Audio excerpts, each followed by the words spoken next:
Hello, my name is Andrea Lubick. This is my week 2 project with the iodine solution. We're looking for a timed project here. So we have to finish mixing up our A solution, which is our vitamin C, our iodine, some distilled water.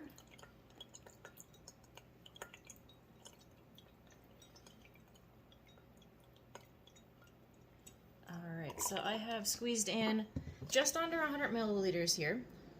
Mixing it back in, it's turned back into that clear solution. So here we get our iodine to iodide solution, which makes it into the I2. We want to have just under 500 milliliters here in our big solution container. So I don't have enough flasks to have everything mixed together, but our A and our B solution here. B is the little bit of cornstarch. It's about 350 milliliters of distilled water and some hydrogen peroxide, about 150 milliliters as well. So mixing these together, we should have our timed reaction. What's going on there? I'll explain in just a moment. I'm going to rinse this. Alright, so I have tilted the angle down just so we can see this a little bit better. I'm going to take equal amounts of solution A and solution B, just mixing in solution B just to get a little bit better of a feel. I'm going to pour about 100 milliliters of each. Alright. So pouring in one.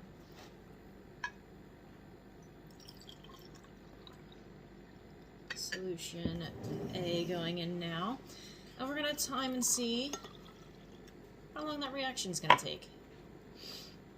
We can swirl it around a little bit. We can mix it. So just a little bit of a mix.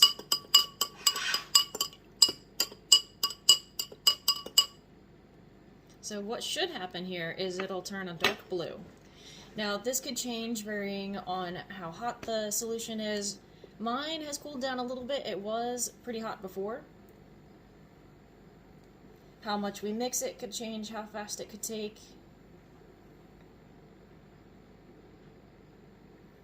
So just watching and waiting.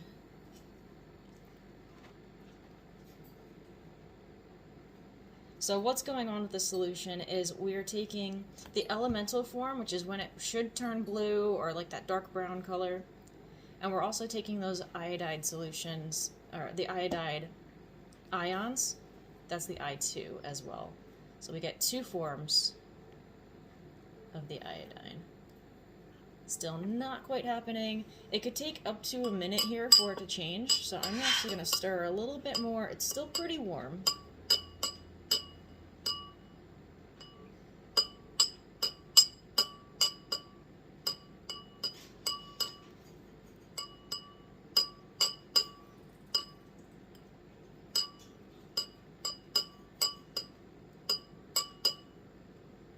So what's going on with the vitamin C? We use that as well. It helps the iodine react a bit quicker, and it helps to consume the elemental iodine as well. So we still haven't gotten a reaction yet. I'm going to check back in, maybe filter out our solution B, and then we'll get started once again. Alright, so I have gone through. I filtered out about 100 milliliters. This is much clearer than our cloudy solution here. I've also added a little bit more of the iodine to our solution A. So I'm going to mix about 100 milliliters of each. We want equal parts so that everything is used up in this reaction. So let's take a look. See how long it's going to take this time. And swirl it around a little bit. And if this still doesn't work, I'm thinking I'll filter out more, warm it up, and see what happens. So now we wait.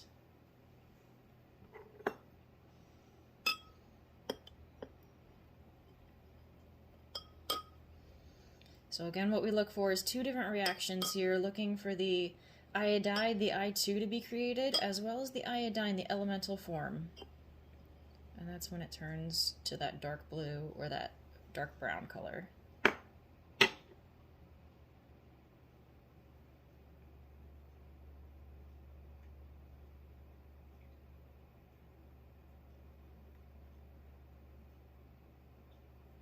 So again, if this does not work, I'm thinking it could be the iodine that I'm using as well. We've had it in our counter for a long time. It is betadine.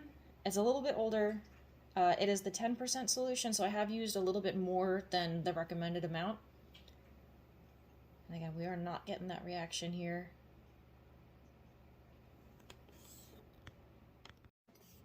Alright, so we have success. I warmed up the solutions a little bit more, remixed it, and we have a dark brown solution. It worked, finally. So if we were to let it sit a little bit longer, I noticed in the main video that we were given as instruction, he put it in a Coke bottle because it's got that same tinge, like that reddish brown kind of tinge that looks like Coke. So that would not be a fun prank to play on people. I'm glad it worked. Drink up.